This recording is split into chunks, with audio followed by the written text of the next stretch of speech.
এবিএমছৰ কেন্দ্ৰীয় সমিতিৰ সিদ্ধান্ত মৰ্মে তামোলপুৰ জিলা এবিএমছে কেন্দ্ৰীয় সমিতিৰ সহযোগত তামোলপুৰ জিলাৰ জ্যেষ্ঠ আৰক্ষী অধীক্ষক ডাঙৰীয়াক আমি সাক্ষাৎ কৰিছোঁ।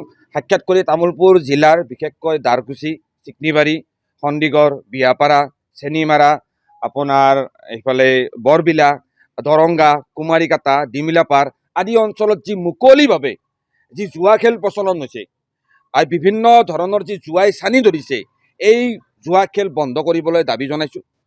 আৰু আপোনালোক নিশ্চয় জানে যে ৰঙিয়াৰ পৰা আৰম্ভ কৰি তামোলপুৰলৈকে ড্ৰাগছ কৰা বাহৰ এটা ট্ৰেনজিট কেম্পৰ দৰে এই অঞ্চলটো ব্যৱহাৰ হৈ আছে। ৰঙিয়াৰ সন্দিগড়, ৰঙিয়াৰ ওচৰৰ একেবাৰে নিকটৱৰ্তী তামোলপুৰ জিলাৰ সন্দিগড়, আপোনাৰ বিয়াপাৰা, দৰংগা, দাৰকুচি, চিকনিবাৰীত আজিৰ তাৰিখত মুকলিভাৱে বিভিন্ন ধৰণৰ ড্ৰাগছৰ প্ৰচলন হোৱা বুলি আমাৰ বিভিন্ন আলোচনা চলিছে। তো এই সামগ্ৰিকভাৱে এই গোটেইখিনি সমাজত সংঘটিত হৈ থকা এই অপৰাধিক, অসামাজিক, কুসংস্কাৰপূৰ্ণ এই ধৰণৰ কাম কাজ বন্ধ কৰাৰ দাবীৰে আমি আজি এখন ডিটেইল মেমৰেণ্ডাম জিলাৰ জ্যেষ্ঠ আৰক্ষী অধীক্ষক ডাঙৰীয়াক আমি প্ৰদান কৰিছোঁ। জিলা আৰক্ষী অধীক্ষক ডাঙৰীয়া তথা তামোলপুৰ জিলাৰ আৰক্ষী বিভাগৰ উচ্চপদস্থ বিষয়ববীয়াসকলৰ সৈতে আমি এখন বৈঠকত মিলিত হৈছোঁ। আমাক প্ৰতিশ্ৰুতি দিছে যে আৰক্ষীয়ে যথোচিত আইনী ব্যৱস্থা গ্ৰহণ কৰিব। চাওক, আমি এবিএমছই হওক বা সভ্য সমাজৰ কোনো ব্যক্তিয়ে অপৰাধক কেতিয়াও জাতি, ধৰ্ম, বৰ্ণ, ভাষাৰ তোলাচনীত জোখা নাই। কিন্তু আজি অসমত এনেকুৱা এটা বাতাবৰণ একাংশ উগ্ৰ সাম্প্ৰদায়িক শক্তিয়ে সৃষ্টি কৰিব বিচাৰিছে বা এক ৰাজনৈতিক শক্তিয়ে সৃষ্টি কৰিব বিচাৰিছে যে অসমৰ মুছলমান সম্প্ৰদায়টোক এটা অপৰাধ প্ৰৱণ সম্প্ৰদায়, মুছলমান সম্প্ৰদায়টোক এক অপৰাধী মানসিকতাৰ সম্প্ৰদায় হিচাপে ইষ্টাব্লিছ কৰিবলৈ এটা অপচেষ্টা চলিছে। কোনো অপৰাধীৰ জাতি, ধৰ্ম, ভাষা নাথাকে, অপৰাধীয়ে।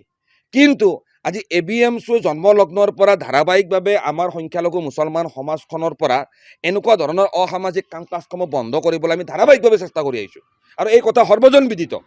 কিন্তু আমি দেখিবলৈ পাইছোঁ আমাৰ BTC অঞ্চলৰ বিভিন্ন সংখ্যালঘু মুছলমান অঞ্চলত বা সংখ্যালঘু সমাজখনত একাংশ অপৰাধ মানসিকতাৰ ব্যক্তিয়ে বাৰে বাৰে সমাজখনত জুৱা খেল প্ৰচলন কৰাই হওক, ড্ৰাগছৰ প্ৰচলন কৰাই হওক বা বিভিন্ন ধৰণৰ অসামাজিক কাম কাজ কৰিবলৈ বাৰে বাৰে তেনেকুৱা অপচেষ্টা কৰি আহিছে।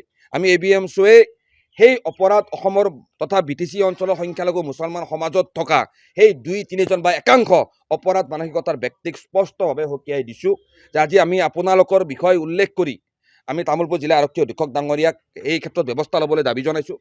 পৰৱৰ্তী সময়ত যদি আমাৰ সমাজখনত, সংখ্যালঘু মুছলমান সমাজখনত এনেকুৱা ধৰণৰ অপৰাধ মানসিকতা থকা ব্যক্তিয়ে সমাজখনত এনেকুৱা ধৰণৰ অসামাজিক কাম কাজ কৰি গোটেই মুছলমান সমাজখনক বদনাম কৰিবলৈ যদি চেষ্টা কৰে, তেতিয়াহ'লে এবিএমছে গণতান্ত্ৰিকভাৱে কঠোৰভাৱে তাৰ বিৰুদ্ধে আমি অভিযান চলাম। আৰক্ষী প্ৰশাসনৰ সহযোগ আমি বিচাৰিম, সংবাদ মাধ্যমৰ সহযোগ বিচাৰিম। কথা এটাই, এজন দুজন অপৰাধ মানসিকতাৰ ব্যক্তিৰ বাবে গোটেই অসমৰ মুছলমান সমাজখনক আমি কেতিয়াও বদনাম হ'ব নিদিওঁ। আমি আজি আত্মসমালোচনা কৰিছোঁ।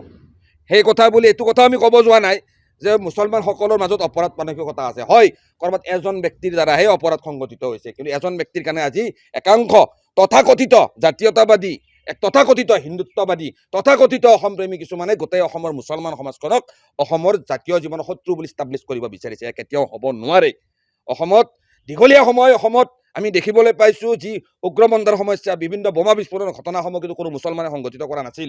মহাত্মা গান্ধীক কোনো মুছলমানে হত্যা কৰা নাছিল, ইন্দিৰা গান্ধীক কোনো মুছলমানে হত্যা কৰা নাছিল, ধেমাজিত কণ শিশুক বোমা বিস্ফোৰণ ঘটাই কোনো মুছলমানে হত্যা কৰা নাছিল। আৰু আজি নিশ্চয় আপোনালোকে চাব, আজি বাতৰি কাকত মেলি চাব, তাত যিসমূহ অপৰাধ সংঘটিত হৈছে তাত প্ৰতিটো জাতি জনগোষ্ঠীৰ মানুহ অপৰাধত জড়িত হৈ আছে। তৎসত্ত্বেও আপোনালোকে দেখিব যে আজি অসমৰ একাংশ দল সংগঠন চিলেক্টিভ হৈ পৰিছে। চিলেক্টিভ যদি কোনোবা অপৰাধত মুছলমান জড়িত আছে, তেতিয়াহ'লে ঢোলে ডগৰে ৰাজপথলৈ উলিয়াই আহি প্ৰতিবাদ কৰিছে। আমি কৰিছোঁ প্ৰতিবাদ, অপৰাধে। কিন্তু যেতিয়া কোনোবা অইন সম্প্ৰদায়ৰ ব্যক্তি এজন অপৰাধত লিপ্ত হয়, তেতিয়া সকলো ফালে নীৰৱতা। চিলেক্টিভ, এনেকুৱা ধৰণৰ চিলেক্টিভ আচৰণৰ বাবে অসমৰ যিটো ছ'চিয়েল ফেব্ৰিক, সামাজিক গাঁথনিটোৰ ওপৰত কিন্তু প্ৰভাৱ পৰিছে। আমি এবিএমছ আশাবাদী যে আগন্তুক দিনত জাতি, ধৰ্ম, বৰ্ণ, ভাষা নিৰ্বিশেষে সমগ্ৰ অসমীয়া সমাজখন, গোটেই অসমবাসী ৰাইজ ঐক্যবদ্ধ হৈ অসমৰ পৰা এনেকুৱা ধৰণৰ অপৰাধিক বা অমানৱীয় কুসংস্কাৰ, অসামাজিক কাম কাজসমূহ আমি দূৰ কৰিবলৈ সক্ষম হ'ম।